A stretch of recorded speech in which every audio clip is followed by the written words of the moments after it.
Maayong hapon na. Ito yung pangalan niyo mo? Ako si Shifra Matel Oponda. Kumusta mo ka? Pero ko. Pero ka? Pero ang life? Life has been good.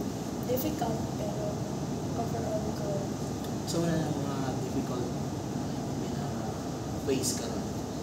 Sa ko karon, grado. Pero nun sa nagtama ko pa ko ang balance. Diri. Kaya finals na. Yeah. Asa ka bugat sa imong mga kanang problema nimo? Wala ko sa siyempre nahuna na ko siya back of my mind na hindi ka ni mo makamita gina-avoid or naman gina siya kaya na ko diri sa eskwela every time magklase lisod ba so mahuna pag yun ka lisod din mahal pag yun so Kasi affect sa imong mga like sa financial tungkol sa mga kinahanglan nimo sa imong pag-eskwela.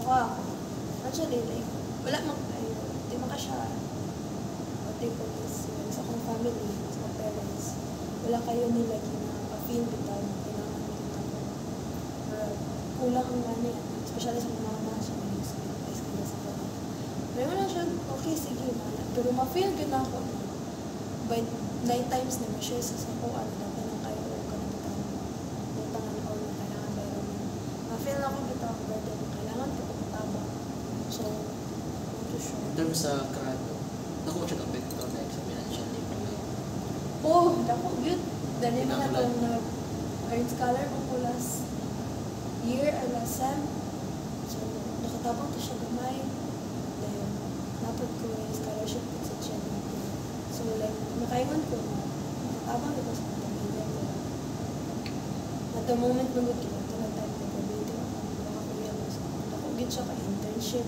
for year na so then nag-review da yun sila so dako kayo ang gasto din parang kung dako kayo gasto ani na year niya ako pag yung giwala ang earned scholarship ba so nakuan ko na mas pressure. Okay. Pressure na ako nag-pressure sa mga like sa imong grado tapos affected sa mga na siya effect.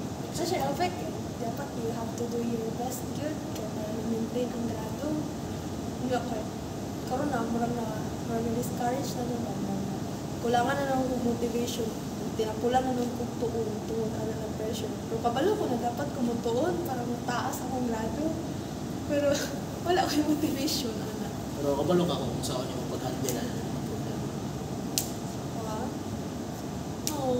I guess so ito sure kaya wala na ako halimtan na ako pag mabalik na muna ako na mabalik halimtan sa Pero i-rate mo kanang struggle karon i-rate mo 1 to 10 ilan na siya ka 6 or 7 po pero ako marag kay mas dako pa ng problema mas daghan pa ng problema mas nala mo pero na-din kay like sa tanang pagbuhat ng quiz na kay positive tanang yung pinubutis na kay positive mga way para mabuhat din. ako sa pagkakaroon yun Puro negative. mostly negative pero napabay desot po ba akong negative na mo na masaw mo pagpadayon kung negative na ako alang yun kaya ka lang dali na nagiging kuman na yung graduate din ko makatabang ko sa tawas bitaw so mo na akong motivation ko graduate pasa sa exam na bitaw para ako makatabas pamilya Naman tayo mga struggle ng mga sa itong life. Trust the Lord with all your heart. Kaya naman, siya rin yung tapang nato sa mataas ng financial nato. Just like sa kuha, ng working student, maluon na ang kinakaparalan nato. I hope na sa tanan ni mong mga problema, sa early kung panagda ng ginaw. I need to pray, meditations, mga sa Biblia, sa dito. kanang mga butang is nakatagod sa pinunta na. Thank you so much, ma'am. Okay lang na over kong prayer sa inyo. O sige, okay lang po. Okay. Yeah. Sige, pray tayo. Mga Panginoon namin Diyos, manalangin sa mga oras na ito. Tuloy mo namin manalangin, ganyan po sa struggle, yung sister siya para Panginoon kayo patuloy na mag-isa niya na positive thinking sa mga problema niya ito.